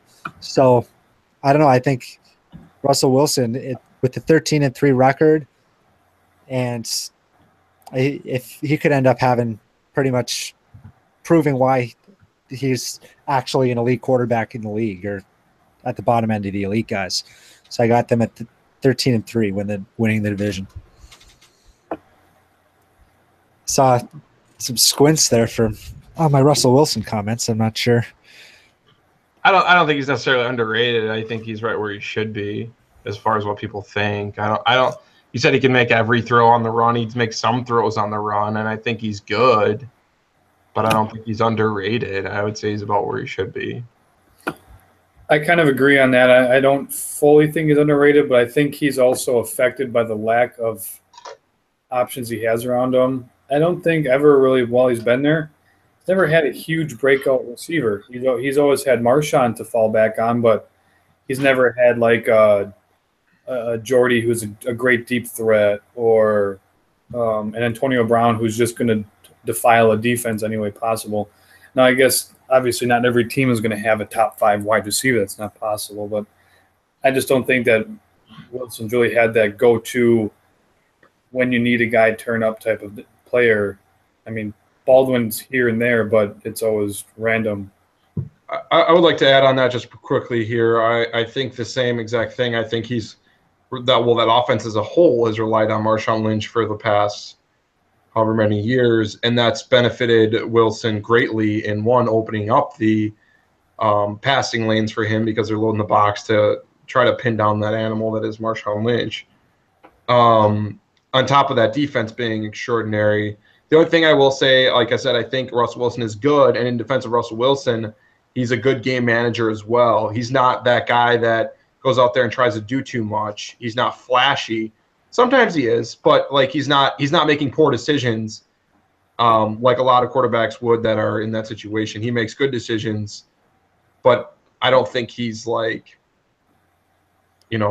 crazy good. I think he's like right where people think he is. I think he's a good game manager with what has been a good team behind him to make him look better, and he doesn't make bad choices. See, and that's why I think he's underrated, because whenever you talk about Seattle, and even going back to their Super Bowl run, they wouldn't have made it if they'd had decided to start Matt Flynn. And if he was 2 inches taller, he would have been the number 3 pick in the draft behind Luck and RG3. So, and then they've always given credit to they've only won because of the defense, or they only won because Marshawn Lynch.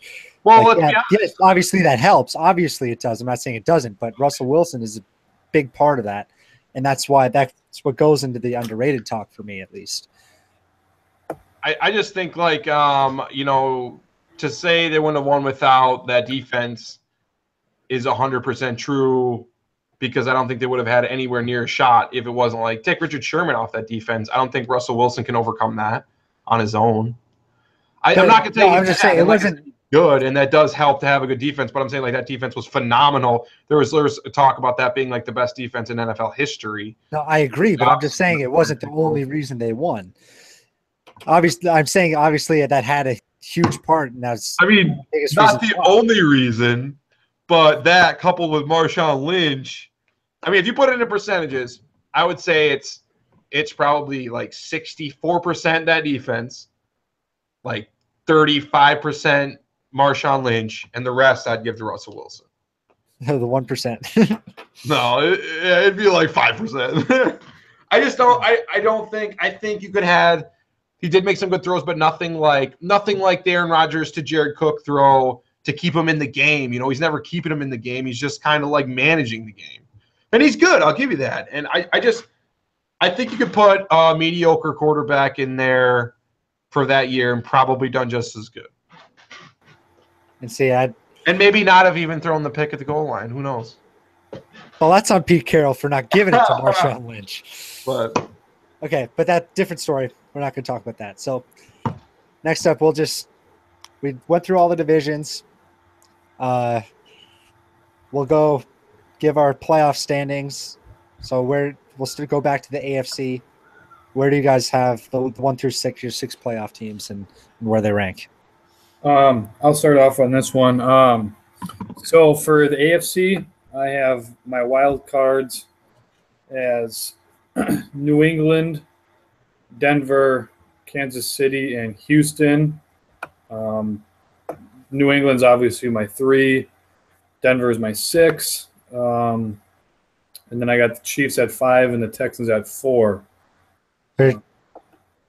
Sorry, I guess I could have been a little clear on that. Let's go. Just go 1 through 6. Oh, I gotcha. All right, well, we'll do it that way then. So I got number 1 with Pittsburgh. I got number 2 as Oakland. Number 3 is New England. Number 4 is Houston. Number 5 is Kansas City. And number 6 as Denver. I'll go. All right. Yeah. I got Denver at 6 as well. 5, I have the Bengals. 4, I have the Steelers. 3, I have the Titans. 2, I have the Patriots. And 1, I have the Raiders. All right. At 1, I have the Patriots. 2, I have the Raiders. Steelers at 3. Texans at 4. And then my 2 wildcard teams, I got the Chiefs at 5.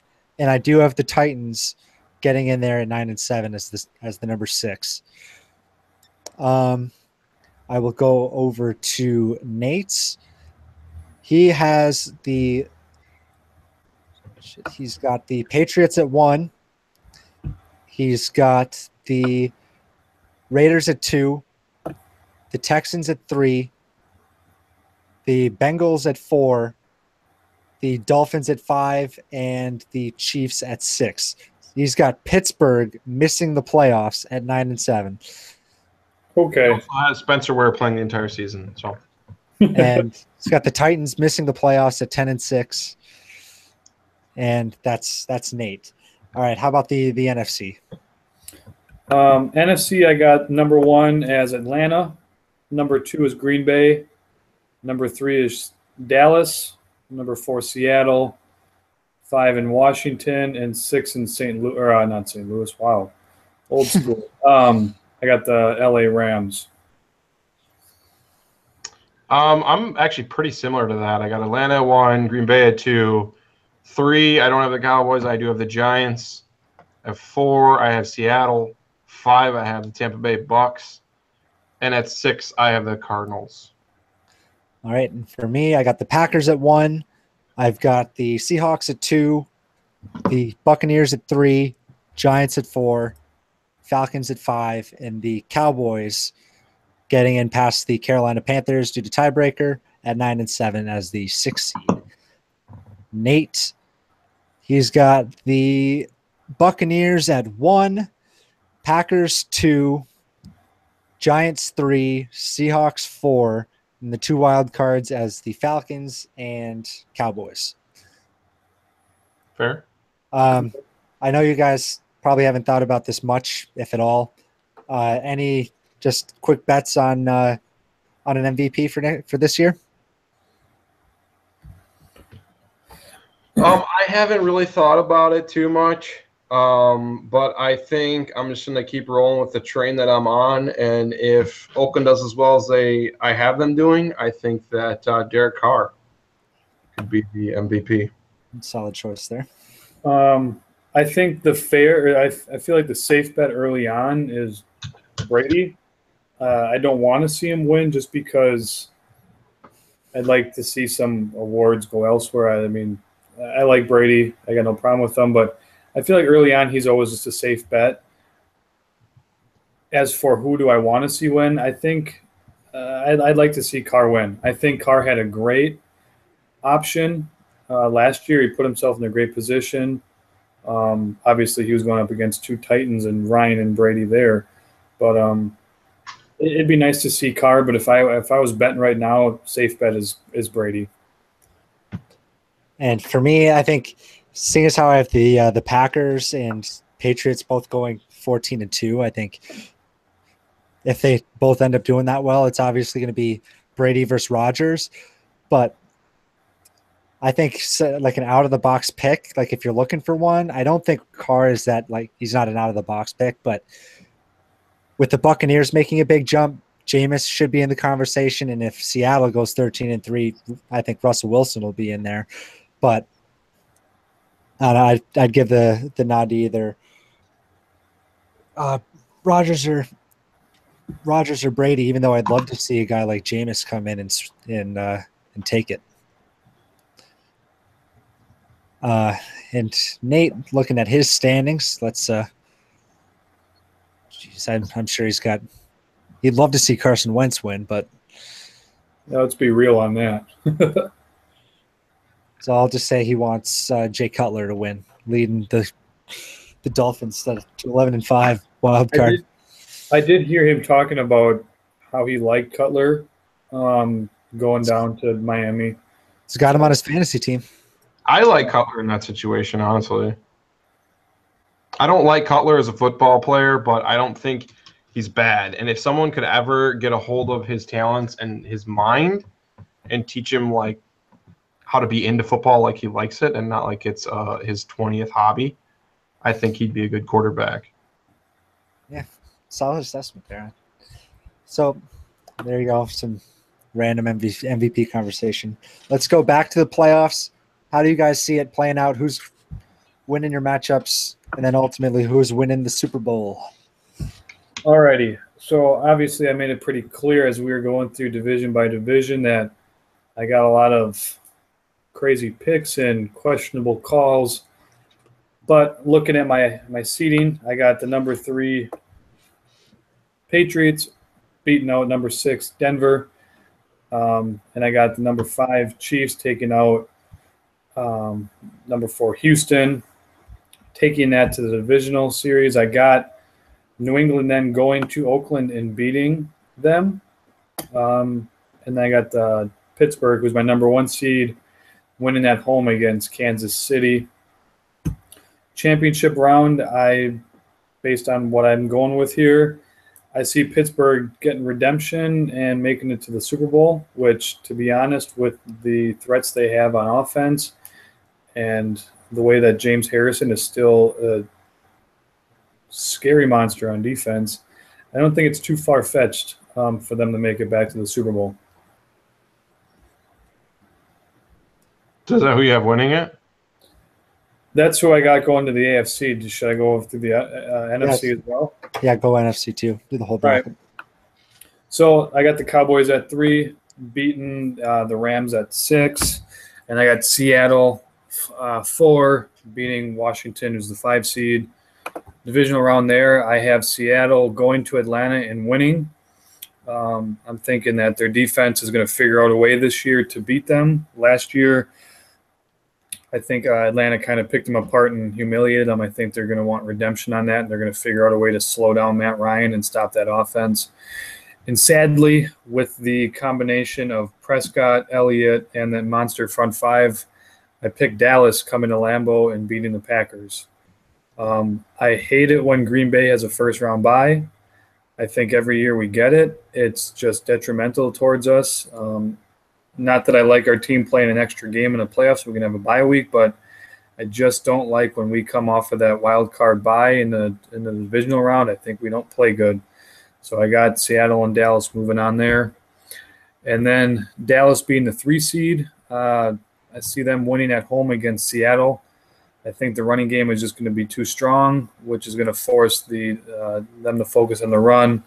And I think Prescott, with his mobility, he's going to be able to find Dez and spread the defense out. I got them winning. And as for a Super Bowl, I got a rematch of Super Bowl 30 with the opposite result. I have Pittsburgh winning, getting their 7th Super Bowl title. So please, God, I hope that the playoffs don't work out the way that I've predicted them, but that's what I'm presenting to you today. All right.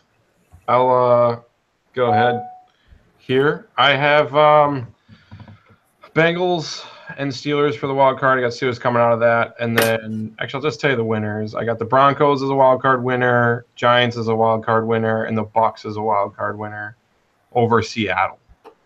Moving on there, I got the Patriots moving on against the Steelers. I got the Raiders moving on against the Broncos.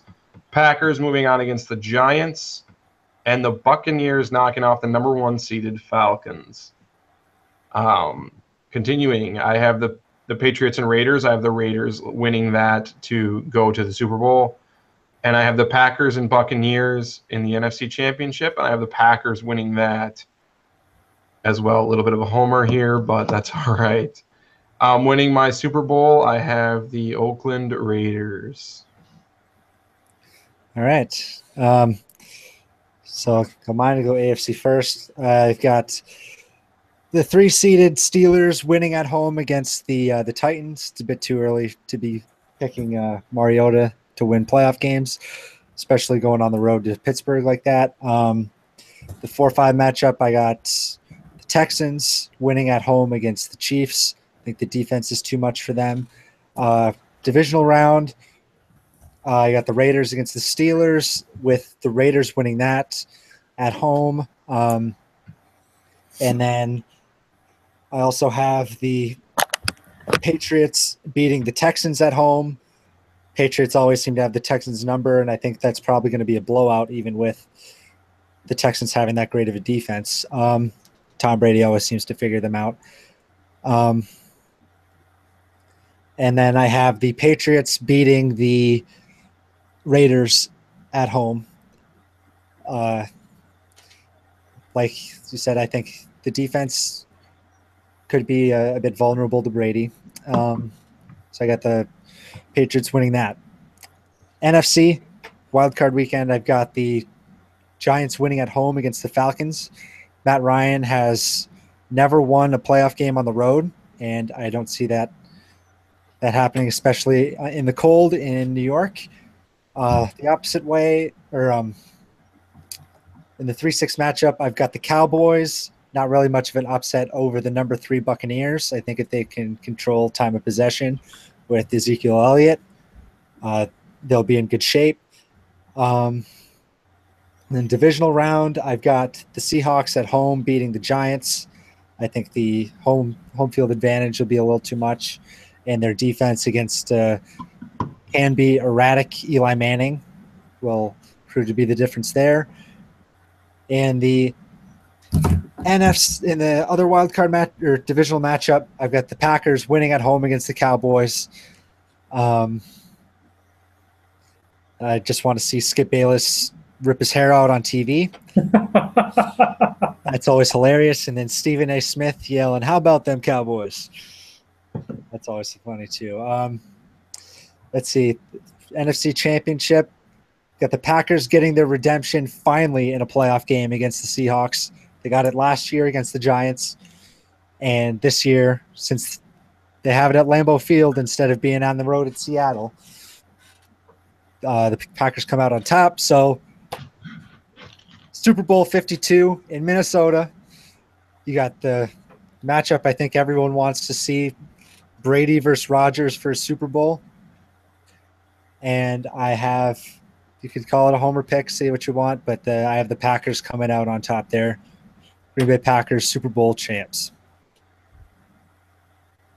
Yeah, that would be, I think that's a game that everyone wants to see, would be a New England Green Bay. And as they said it at the shareholders meeting this year, it's only a short drive across the state. So it'd be cool. It'd be nice. It'd be great for fans, obviously being local, just going right over to Minnesota. But as a Packer fan, that would be an amazing game, just to be able to see two of the best in the game today hash it out for the ultimate prize.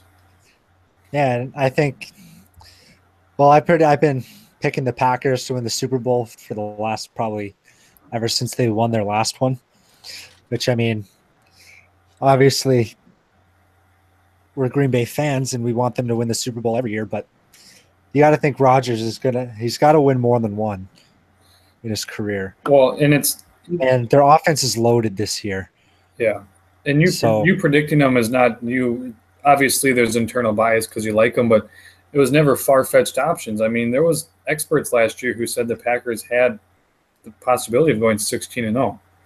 I mean, since 2011, they've had the ability to put themselves in the position every year to get there. We should have got there, but we dropped the ball in fucking Seattle. I mean, everyone knows we should have been in that Super Bowl against Brady. Yeah. But, I mean, every year preseason-wise, we are contenders, and it's just like we seem to shoot ourselves in the foot at some point, and it's playing catch-up. Yeah, and as long as we got Aaron Rodgers, we'll always be in the conversation. Yeah. So I will go over quick Nate's bracket while I guess Mike left us for some reason. So yeah, I'll give you Nate's bracket. In the AFC wild card weekend, he's got the number 4 Bengals winning at home against the Dolphins. And he's got the Chiefs winning on the road over the Texans. divisional round, he's got the Raiders winning at home over the Bengals, with the Patriots winning at home over the Chiefs, and with the Raiders upsetting the Patriots to go to the Super Bowl. The NFC, he's got the Giants and Cowboys facing off, with the Giants winning that game. Next, he's got the Seahawks and the Falcons. He's got the Seahawks winning that game. Divisional round, he's got the Packers winning at home over the Giants, and then the Seahawks winning on the road at Tampa Bay. And then in the NFC Championship game, he's got the Packers beating Seattle at home, and then he has the Raiders beating the Green Bay Packers in Super Bowl 52. Which, again, not totally far-fetched either, but Yeah. I think it's a year too premature for the Raiders to. I mean, I think, like, I've got them in the AFC Championship game, but I don't see how they'll upset Brady this year.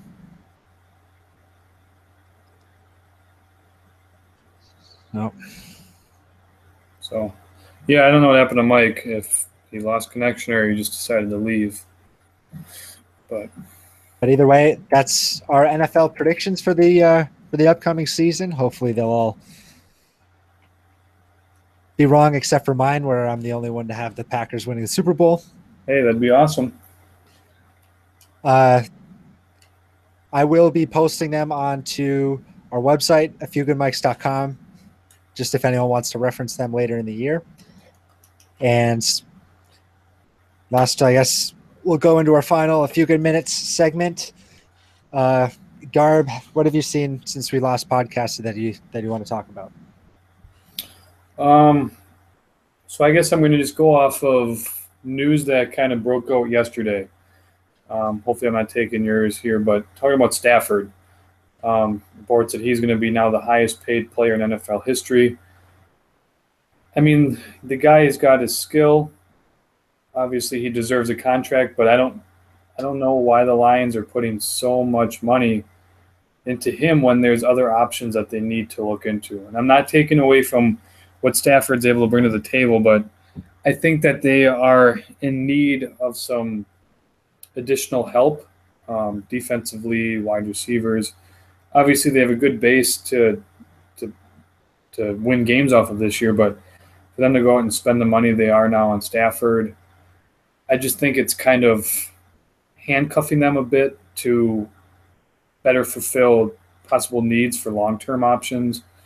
I mean, I get it. I understand why they're paying them, but I think realistically you're in a position now where Stafford is at his peak, if not slightly past it already. I think ever since Megatron left, I really think the best option for Detroit's success kind of left them. But it's all about it. It's all a game about, like, Derek Carr got a big contract. It's all about just a little more, a little more, a little more. I mean, it's crazy to think. Always has to beat the last guy, which is exactly, yeah. crazy. So, I mean, happy for the guy. Obviously, he's earned something. I just don't think he's earned that much when you look at what the Lions may need for future success. I agree for sure. And you didn't end up taking mine. I want to spend my few good minutes on. Well, first, I found out why Mike is gone. Apparently, he fucking kicked the plug for his computer out of the wall. Oh, good. What a guy.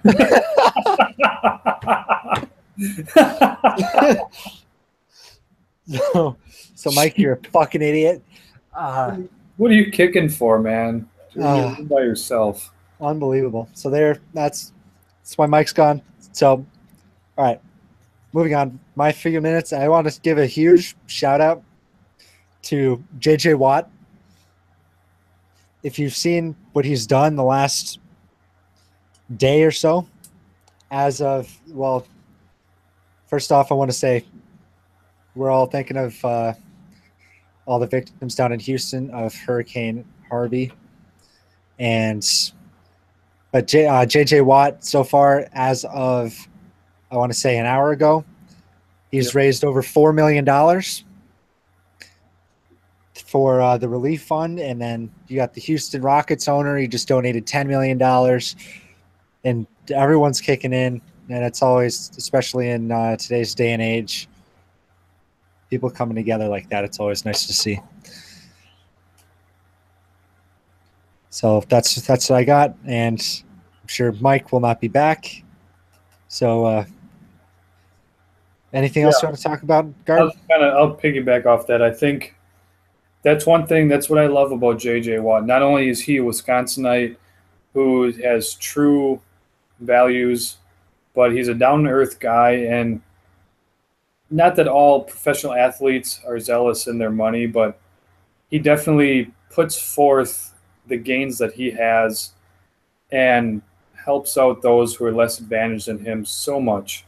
And I think this speaks to his character, that in a time like this, he's able to put together such a great fund for people to help out those who are in a situation that I could never wrap my head around. And it's awesome to hear that athletes are able to come together and utilize their advantages to realize that the world is bigger beyond themselves, because there are some athletes that's all they care about is what benefits them, all about me. And it's great to hear that someone of his stature is able to do what he's able to do. And a kicker, for my own personal feeling, he's from Wisconsin, so it makes it even better for me. Yeah. Repping the state of Wisconsin well, that's for sure. Yeah. Right. Otherwise, I don't got a lot. I was going to talk a little bit about WWE SummerSlam, but that's been well over a week ago, and there's not a lot for me to touch on about that. But I'll be out next week, but in 2 weeks I'll be bringing a little bit of a preview to No Mercy, next pay-per-view towards the end of the month. Coming up with some good matches so far there, so you'll hear more about WWE there in 2 weeks. And also this Saturday, you got the start of college football, the full slate of games, which is awesome. College football and just football season in general finally back in full swing. So shout out to football. Thank you for coming back into our lives. Let's go. So with that, we'd like to thank you for listening, watching, on whether you were watching on YouTube or listening on iTunes or wherever you get the podcast. Like I said before, our predictions will be up on the website at afewgoodmics.com. Make sure to follow us on Twitter at afewgoodmics, and that'll have all of our personal handles will also be in the description of the video. And yeah, we will see you next time. Bye.